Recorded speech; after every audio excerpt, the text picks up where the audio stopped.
سورہ روم کا آغاز ہے۔ سورہ روم مکی ہے، ہجرت سے پہلے اس کا نزول ہوا۔ قرآن پاک کی ترتیب کے اعتبار سے اس کا نمبر 30 ہے اور نزول کے اعتبار سے اس کا نمبر 84 ہے۔ اس میں 60 آیات ہیں اور 6 رکوع ہیں۔ روم کی ایک سلطنت تھی جو اس وقت سپر پاور تھی، اور ایک سلطنت تھی فارس کی۔ اس وقت جو ایران ہے یہ پہلے فارس کہلاتا تھا۔ فارس والوں کی اور روم والوں کی جنگ ہوئی۔ یہ دو بڑی بڑی طاقتیں ہمیشہ سرد جنگ میں مبتلا رہیں، تو ان کے درمیان سرد جنگ تھی۔ لیکن ایک وقت وہ آیا کہ یہ سرد جنگ گرم ہو گئی اور روم اور فارس والوں کی جنگ ہوئی۔ فارس والوں نے روم والوں کو شکست دی اور کئی علاقے انہوں نے فتح کر لیے اور کئی لوگوں کو گرفتار کر لیا۔ تو کافر کفار مکہ مسلمانوں کے پاس آئے اور کہنے لگے کہ روم والے اہل کتاب ہیں، یہ رومی عیسائی تھے، عیسیٰ علیہ السلام کو مانتے، انجیل کو مانتے، اور کہا تم بھی اہل کتاب ہو کہ تم قرآن کو مانتے ہو، تم عیسیٰ علیہ السلام کو بھی مانتے ہو۔ فرق یہ ہے کہ عیسائی قرآن کو نہیں مانتے اور مسلمان عیسیٰ علیہ السلام کو بھی مانتے ہیں، انجیل کو بھی مانتے ہیں۔ اور فارس والے مجوسی تھے، آگ کی پوجا کرنے والے مشرک تھے، تو انہوں نے کہا یہ بھی پوجا کرنے والے، ہم بھی پوجا کرنے والے۔ تو ان کافروں نے اس بات پر یہ کہا، مسلمانوں کو تانا دیا اور کہا کہ جس طرح آگ کی پوجا کرنے والوں نے انجیل کے ماننے والوں اہل کتاب کو شکست دی، ہم بھی بتوں کی پوجا کرنے والے قرآن کے ماننے والوں کو شکست دیں گے۔ اس پر یہ آیات نازل ہوئی اور اس میں بتایا گیا کہ یہ وقتی شکست ہے، ان قریب روم دوبارہ کامیاب ہو جائیں گے اور انہیں فتح مل جائے گی رومیوں کو۔ حالانکہ جب یہ قرآن کی آیت نازل ہوئی اس وقت رومیوں کو ایسی شکست ہوئی تھی کہ اب ان کی فتح کی کوئی صورت نظر نہیں آتی تھی، لیکن قرآن نے غیبی خبر بتائی۔ تو صدیق اکبر نے فرمایا 9 سال کے اندر اندر رومی فتح یاب ہو جائیں گے، وہ فتح حاصل کر لیں گے۔ واقعی 7 سال گزرے، 7 ایئرز، تو رومیوں کو فتح ہوئی اور فارسیوں کو شکست ہوئی۔ رومیوں کو فتح ہوئی، یہ پیشین گوئی جو غیبی خبر تھی وہ صادق آئی۔ صدیق اکبر رضی اللہ تعالی عنہ سے پوچھا گیا کہ آپ کو کیسے پتہ چلا کہ 9 سال کے اندر اندر رومیوں کو فتح ہوگی؟ تو آپ نے فرمایا قرآن پاک میں جو لفظ ہے وہ بدعن کا لفظ ہے۔ بدعن 3 سے لے کر 9 تک کے لیے بولا جاتا ہے۔ تو قرآن پاک میں ہے کہ چند سالوں میں یہ فتح پا جائیں گے، اور چند سالوں کے لفظ بدعن ہے، اس سے آپ نے اندازہ لگا لیا کہ 9 سال کے اندر اندر رومیوں کو فتح ہوگی۔ بسم اللہ الرحمن الرحیم، اللہ کے نام سے شروع جو بہت زیادہ مہربان نہایت رحم کرنے والا۔ الف لام میم، حروف مقطعات۔ غلبت الروم، رومی شکست کھا گئے، ہار گئے۔ فی ادنی الارض، قریبی زمین میں، یعنی روم کے وہ علاقے جو شام میں تھے اور جس کی سرحد فارس والوں سے ملتی تھی، وہاں پر فارس والوں نے انہیں شکست دی۔ اس وقت جو ایران کی سائز ہے یہ تو چھوٹی ہے، ملک فارس اس سے بڑا تھا۔ وَهُمْ مِنْ بَعْدِ غَلَبِهِمْ سَيَغْلِبُونَ، اور وہ اس شکست کے بعد اب ان قریب دوبارہ غالب آ جائیں گے۔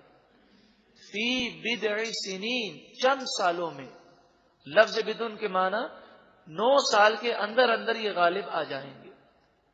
للہ الامر من قبل ومن بعد، اللہ ہی کے لیے سارا اختیار ہے، اس سے پہلے اور اس کے بعد۔ وَيَوْمَئِذٍ يَفْرَحُ الْمُؤْمِنُونَ، اور اس دن مومن خوش ہو جائیں گے۔ اب سوال یہ ہے کہ وہ تو عیسائی ہیں، مومن کیوں خوش ہوں گے؟ عیسائی بھی مسلمانوں کے دشمن اور مجوسی بھی مسلمانوں کے دشمن، مگر عیسائیوں کے مقابلے میں مجوسی زیادہ بڑے دشمن تھے. عیسائیوں میں ابھی بھی کچھ اسلام کے لیے رمق پائی جاتی ہے، اور پوری دنیا میں آج بھی سب سے زیادہ عیسائی ہی مسلمان ہو رہے ہیں. بنصر اللہ، اللہ کی مدد کے سبب. ینصر من یشاء، اللہ تعالیٰ جس کی چاہتا ہے مدد فرماتا ہے.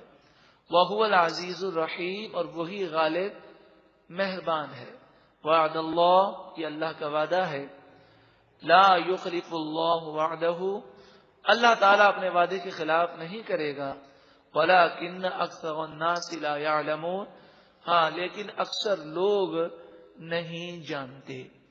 مسلمانوں کی خوشی کی ایک اور وجہ یہ بھی تھی کہ اگر عیسائیوں یعنی رومیوں اور فارسیوں کی جنگ ختم ہو جاتی، یعنی یہ دو سپر پاور اس دنیا کی تھیں، اگر ایک سپر پاور بن جاتی اور رومی شکست مکمل ہمیشہ کے لیے کھا جاتے، تو پھر یہ فارسی لوگ مسلمانوں کے خلاف اقدامات کرتے. تو اس لیے یہ دونوں سپر پاور کا وجود اور آپس میں لڑنا یہ مسلمانوں کے لیے باعث نعمت ہے. تو اللہ رب العالمین کا یہ فضل ہوتا ہے، ایک دشمن کو دوسرے دشمن سے ہلاک فرماتا ہے. اللہ رب العالمین مسلمانوں کی مدد فرمائے اور ان کفار کو، ان مشرکوں کو، ان یہودیوں عیسائیوں کو آپس میں لڑا دے، اور یہ مسلمانوں کے خلاف حملہ کرنے کے بجائے خود ہی لڑ لڑ کر ہلاک ہو جائیں، اور مسلمانوں کو ان کے شر سے اللہ تعالی محفوظ فرمائے. یعلمون، یہ لوگ جانتے ہیں، ظاہرا من الحیات الدنیا، دنیا کی زندگی کے ظاہر کو جانتے ہیں. یہ کافر، یہ گنہگار صرف دنیا کی سمجھ رکھتے ہیں اور دنیا کی زندگی کی حقیقت کو بھی نہیں جانتے، صرف ظاہر کو جانتے ہیں. وَهُمْ عَنِ الْآخِرَةِ هُمْ غَافِلُونَ، اور وہ آخرت سے غافل ہیں. اولم یتفکروا فی انفسہم، کیا انہوں نے خود اپنے بارے میں غور نہ کیا کہ اللہ تعالی نے کیسی قدرت کی نشانیاں خود انسان کے جسم میں رکھی. ما خلق اللہ السماوات والارض وما بینہما الا بالحق، آسمان اور زمین اور جو کچھ اس کے درمیان ہے اسے اللہ نے حق کے ساتھ بنایا، ٹھیک ٹھیک بنایا. وَأَجَلٍ مُّسَمًّى، اور ایک مقررہ وقت کے لیے بنایا. ان آسمان اور زمینوں کو اور جو کچھ اس میں ہے سب مخلوق کو فنا ہے، باقی رہنے والی ذات رب العالمین کی ہے. وَإِنَّ كَثِيرًا مِّنَ النَّاسِ بِلِقَاءِ رَبِّهِمْ لَكَافِرُونَ، اور بے شک اکثر لوگ اپنے رب سے ملنے کا انکار کرتے ہیں. اکثر لوگ کافر ہیں اور آخرت کے بارے میں ان کا تصور یا تو بالکل ہی نہیں، یا اگر ہے تو درست نہیں ہے.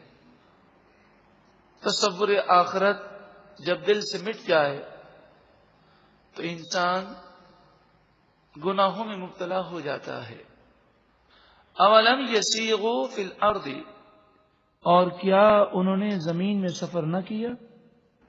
فینظروا، تاکہ وہ دیکھتے، کیف کان عاقبۃ الذین من قبلہم، کہ ان سے پہلے لوگوں کا کیسا برا انجام ہوا.